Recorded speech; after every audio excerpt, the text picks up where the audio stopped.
Hi friends అందరికీ వీడియోలో చూశారుగా మేము డిండిలో చేపలు తెచ్చామనేసి అవైతే ఇప్పుడు నేను కర్రీ చేస్తున్నాను.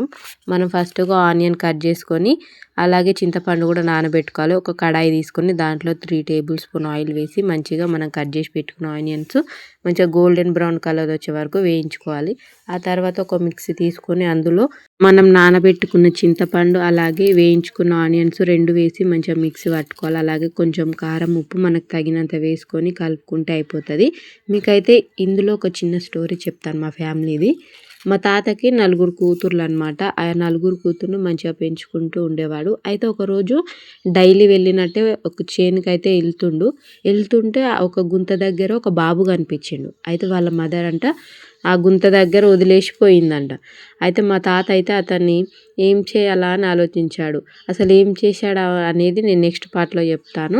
ఇప్పుడైతే మనం మిక్సీ పట్టుకున్న పేస్ట్ని మనం ఆనియన్స్ వేయించుకున్న కడాయిలోనే ఆయిల్ వేసి అందులో వేసి మంచిగా మగ్గిన తర్వాత మనం తెచ్చుకున్న చేపలు కడిగి అందులో వేసుకొని ధనియాల పొడి వేసి కొద్దిసేపు మగ్గిస్తే చేపల కర్రీ రెడీ.